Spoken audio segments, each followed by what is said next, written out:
പഠിപ്പിച്ചുകൊണ്ടിരിക്കുമ്പോഴും മൊത്തം വെണ്ടയ്ക്കയും പടവലങ്ങയും വെള്ളരിക്കയുമാണ് മനസ്സിൽ. അപ്പൊ അന്ന് അവിടുന്ന് റെയിൽവേ സ്റ്റേഷനിൽ ട്രെയിൻ കയറുമ്പോൾ മുമ്പിൽ കണ്ടിരുന്നത് എന്തായിരുന്നു? എന്റെ തിരിച്ചുള്ള വരവിൽ ഞാൻ നാളെ എറണാകുളം, കൊച്ചി, ആലുവയ്ക്ക് പോയി കഴിഞ്ഞാൽ ഞാൻ കുറച്ച് സമ്പാദിച്ചിട്ട് വരാം. അന്നേ അങ്ങനെയൊക്കെ ചിന്തിച്ചിട്ടാണോ അന്ന് അവിടുന്ന് വണ്ടി കയറിയത്? വാപ്പാടെ സഹായിക്കാനാണ് വിടുന്നത്. അത്ര വലിയ വിവരവും കാര്യമില്ല. പൈസ ഉണ്ടാക്കണം. പിന്നെ അന്ന് ഷൂട്ട് ഒരു കലയോട് സ്നേഹം, അഭിനയിക്കാൻ. അഭിനയം അറിയുകയും ചെയ്യില്ലെങ്കിലും അഭിനയിക്കണം. എന്തായാലും ഒരു ബുദ്ധി എനിക്കുണ്ട്.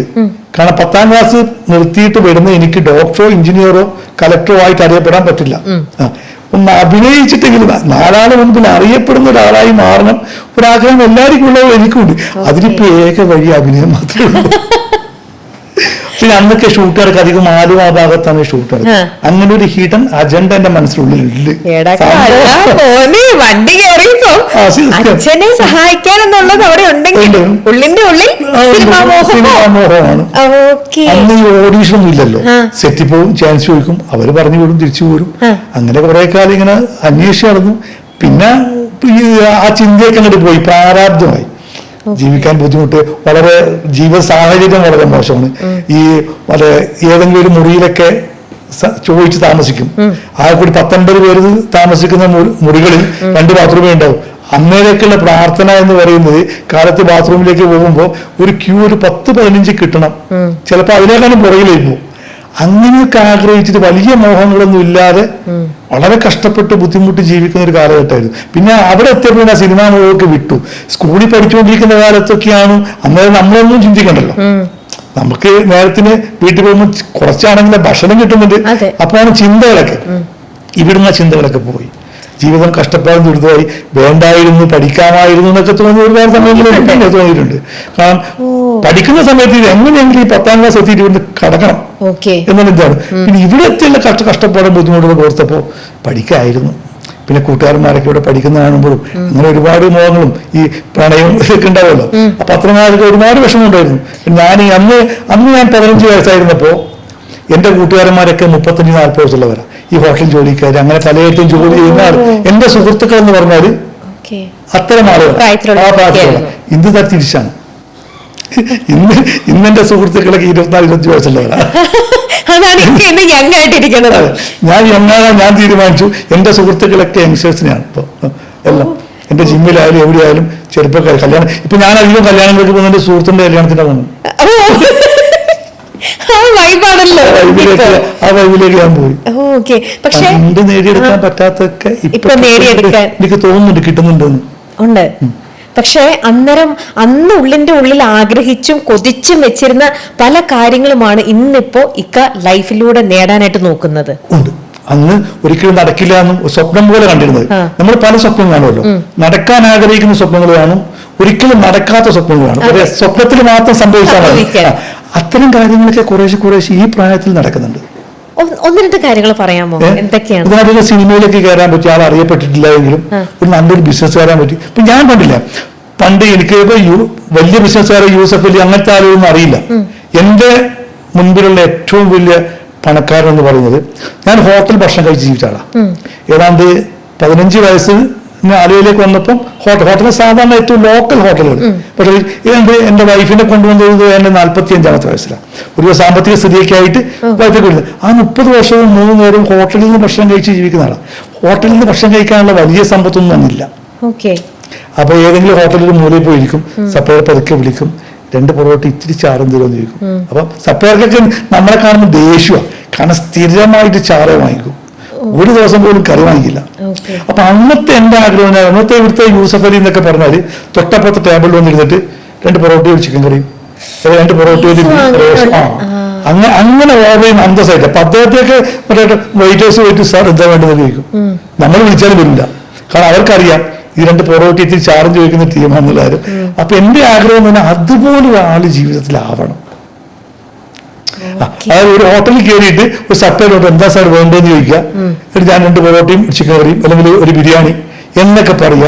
അങ്ങനെ ജീവിതത്തിൽ ഒരാളാവണം എന്ന് ആഗ്രഹിച്ചു.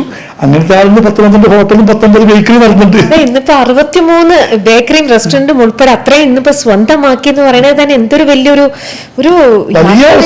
35 വർഷത്തെ ജേണിയാണ്. അതെ, 35 വർഷങ്ങളിൽ ഇതെല്ലാം ഒന്നുമില്ലായ്മയിൽ നിന്നും ഒരു പയ്യൻ നേടിയെടുത്തതാണ് ഇതെല്ലാം. അപ്പോ തന്റെ മുമ്പിൽ കണ്ടിരുന്ന ഒരു യൂസഫ് അലിനെ, ഇങ്ങനെയുള്ള ഒരാളെയാണ് അത് കണ്ടത് അല്ലേ? അങ്ങനെ ഓക്കെ. ആ യൂസഫ് അലിയെ കുറിച്ചൊന്നും എനിക്ക് അറിയില്ല. അന്ന് ചിലപ്പം ഇന്ത്യയിലെ ഏറ്റവും വലിയ അത്തൻഡാറ്റ മറ്റേ വെള്ളിയൊക്കെ ആയിരിക്കും. പക്ഷെ അതൊന്നും അറിയാനുള്ള കഴിവില്ല. എന്റെ മുന്നിലിരിക്കുന്ന, എനിക്ക് അത്രയും വിവരമേ ഉള്ളൂ. എന്റെ മുന്നിലിരിക്കുന്ന പണക്കാരൻ എന്ന് പറഞ്ഞാൽ ഹോട്ടലിൽ വന്നിട്ട് വിളിക്കുന്നു, ഒരു ബിരിയാണി ഓർഡർ ചെയ്യുന്നു, വാങ്ങിച്ച് കഴിക്കുന്നു, അവനാണ് ഏറ്റവും വലിയവൻ. അപ്പൊ അങ്ങനെയുള്ള അത്തരത്തിലുള്ള മനുഷ്യരെ കണ്ടപ്പം അവരിലേക്ക് എത്താൻ, അല്ലെ അവരെ പോലെ ആവാനുള്ള വഴിക്ക് എന്നുള്ള രീതിയിലാണോ ഈ ബിസിനസ്സിലേക്ക് എൻട്രി ചെയ്യുന്നത്? ബിസിനസ്സിലേക്ക് എൻട്രി ചെയ്തത് വാപ്പാക്ക് ചെയ്ത കച്ചവടം ഉണ്ടായിരുന്നല്ലോ, അത് ഒരു കേസിൽ ഒഴിഞ്ഞു കൊടുക്കേണ്ടി വന്നു. പിന്നെ ജോലി ഇല്ലാതായി.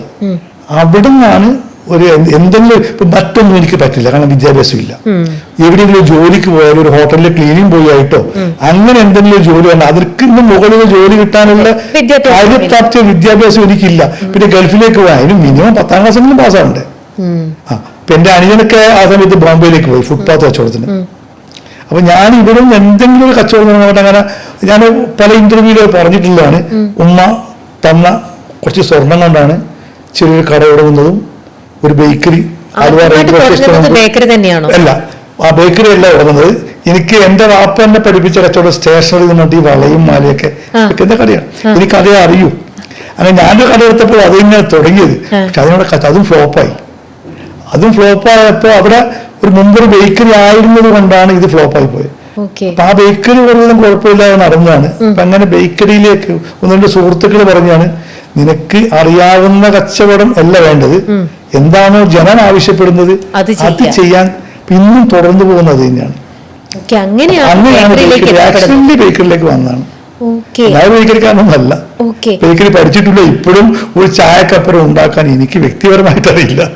ശരിക്കും എല്ലാത്തിനും കുറ്റം പറയാൻ ജോലിക്കാരോട് കാര്യങ്ങൾ അറിയാം, അത് ഉണ്ടാക്കാമെന്ന് എനിക്കറിയില്ല. അങ്ങനെയാണെങ്കിൽ ഇത്രയധികം ഇപ്പം റോയൽ ബേക്കറി, റോയൽ റെസ്റ്റോറന്റ് അല്ലെങ്കിൽ ഫുഡ് കോർട്ട് എന്ന് പറയുന്നിടത്ത് നല്ല നല്ല ബിരിയാണി കിട്ടും, നല്ല പൊറോട്ട കിട്ടും, നല്ല ബീഫ് കിട്ടും, നല്ല ഭക്ഷണം കിട്ടുന്ന ഒരു സ്ഥലമാണ്, എല്ലാവരും പറയുന്ന ഒന്നാണ്.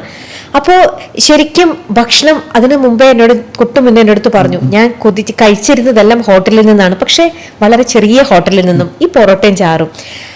ശരിക്കും മനസ്സ് അറിഞ്ഞ് ആസ്വദിച്ച് കഴിച്ച ഭക്ഷണം എന്ന് പറഞ്ഞപ്പോൾ സ്വന്തമായിട്ട് കെട്ടിപ്പടുത്ത ഈ ബേക്കറിയിൽ നിന്ന് തന്നെയാണോ? അത് പറയാൻ പറ്റില്ല. ഇപ്പൊ ഒരുപാട് കോസ്റ്റ്ലി ഫുഡുകളെ കഴിക്കുന്നുണ്ട്. എന്റെ പല ഷെഫുമാരും പല വെറൈറ്റി ഉണ്ടാക്കിയിട്ടും എനിക്കൊണ്ട് സാർ ഒന്ന് കഴിച്ചു നോക്കൂ, അന്ന് അന്നത്തെ സ്ഥിതി മാറിയിട്ട് സാർ കഴിച്ചു നോക്കൂ, ടേസ്റ്റ് നോക്കൂ. പക്ഷെ അതിനേക്കാളൊക്കെ എനിക്ക് ടേസ്റ്റ് തോന്നിയത്, ഞാൻ എപ്പോഴും പറയുന്നുണ്ട്, നല്ല ഭക്ഷണം ആസ്വദിച്ച് കഴിക്കണമെങ്കിൽ പാവപ്പെട്ട കുടുംബത്തിൽ ജനിക്കണം. ഭക്ഷണത്തിന്റെ വില അറിയും. ഒന്ന് ഭക്ഷണം കഴിക്കുമ്പോൾ വിശപ്പുണ്ടാവും. ദരിദ്ര കുടുംബത്തിലല്ല, ഇപ്പൊ ഞാനൊക്കെ അങ്ങനത്തെ കുടുംബത്തില് 3 നേരത്തെ ഭക്ഷണം കഴിച്ചു പോകാം, അങ്ങനെയുള്ള കുടുംബത്തിൽ ജനിച്ച ആളാ. അന്ന് ഉമ്മ ഉണ്ടാക്കി തന്ന ഭക്ഷണത്തിന് ടേസ്റ്റ് ഒന്നും ഇപ്പൊ എത്ര വലിയ ഭക്ഷണത്തിന് എനിക്ക് കിട്ടിയിട്ടില്ല. അതൊക്കെ വളരെ വളരെ ലുബ്ധിച്ചിട്ടാണ് ഉമ്മ ഉണ്ടാക്കുന്നത്. ഇപ്പൊ ഞാനിപ്പോ ഓർക്കുന്ന കാര്യമുണ്ട്, ഞങ്ങള് ഇപ്പൊ ഉമ്മ ചിലപ്പോൾ വൈകിട്ട് 2 രൂപ വരും മാർക്കറ്റിൽ പോയിട്ട് ചരു എന്ന് പറഞ്ഞ സാധനമുണ്ട്. ചരു എന്ന് അന്ന് ചൊക്ലിയില് ചരു എന്നാണ് പറയാ. ഈ വലയെന്നൊക്കെ പോകുന്ന ചെറിയ ചെറിയ മീനുകളുടെ, അത് പാവപ്പെട്ടവന്റെ തട്ടുന്നോട് തട്ടൻ്റെ അവിടെ. വലിയ വലിയ മീനുകളൊക്കെ വേറെ വെക്കുന്നുണ്ടാവും. പാവപ്പെട്ടവന് 50 പൈസ 1 രൂപയ്ക്ക് ഇങ്ങനെ ഓരോ കൂട്ടി വെക്കുന്ന തട്ടുണ്ട്. അത് ചെറിയ പൊടിച്ചമ്മീൻ, പൊടി നങ്കി, അതുപോലുള്ള സാധനങ്ങൾ, ആർക്കും വേണ്ടാത്ത സാധനങ്ങൾ. അപ്പൊ അത് ഉണ്ടെങ്കിൽ വാങ്ങിച്ചോ 1 രൂപക്ക് പച്ചക്കറി മാസം വിടും. അപ്പൊ ഞാൻ അത് ഉണ്ടാവട്ടെ എന്ന് പ്രാർത്ഥനയിലാണ് മാർക്കറ്റിലേക്ക് പോകുന്നത്. ചിലപ്പോൾ ചെല്ലുമ്പോഴുണ്ടാവും. അപ്പൊ 1 രൂപക്ക് ആ സാധനം വാങ്ങിക്കും. അത് വീട്ടിൽ കൊണ്ടുവന്നിട്ട് ഉമ്മ മുളകിട്ടൊരു കറി വെക്കും. അത് ഉമ്മ വളരെ ലാവിഷായിട്ടൊന്നും വെക്കുന്നില്ല.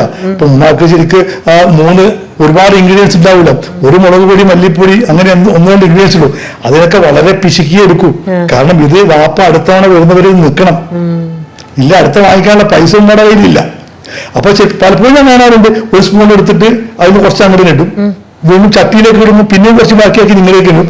അത്രയും പിശുക്കിയിട്ടാണ് ഉമ്മ ഉണ്ടാക്കുന്നത്. പക്ഷേ ആ കറി വെച്ച് ചപ്പാത്തിയുടെ കൂടെ കഞ്ചി പേർക്കായിട്ട് ഇങ്ങനെ ഒരു പ്ലേറ്റിൽ ഒഴിച്ചു തരും. അതിന്റെ ടേസ്റ്റ്, ആ ടേസ്റ്റ് ഒന്നും ഇപ്പൊ ഒരു ഭക്ഷണത്തിന് എനിക്ക് കിട്ടിയിട്ടില്ല. എപ്പോഴും പറയാം, തിലകൻ പറഞ്ഞ പോലെ ഈ ഭക്ഷണത്തിന്റെ ഒരു ഇൻഗ്രീഡിയൻസിൽ മുഹബത്ത് ഉണ്ട്.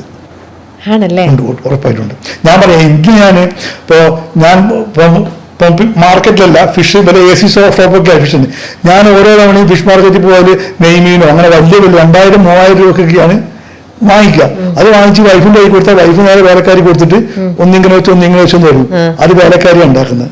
അവരെ ജോലി പൂർത്തിയാക്കാൻ ഉണ്ടാക്കുന്ന. മറ്റേത് ഉമ്മ തന്റെ സ്വന്തം മക്കൾക്ക് ഉണ്ടാക്കുന്ന. അപ്പൊ ഈ മുഹബത്ത് എന്ന് പറയുന്ന സാധനം അതിലുണ്ടാവില്ല, ഇതിലുണ്ടാവും. ഞാൻ എപ്പോഴും വൈഫ് പറയാറുണ്ടല്ലോ, ആ ടേസ്റ്റ് ഒന്നും ഒരിക്കലും ഇതിന് കിട്ടുന്നില്ല.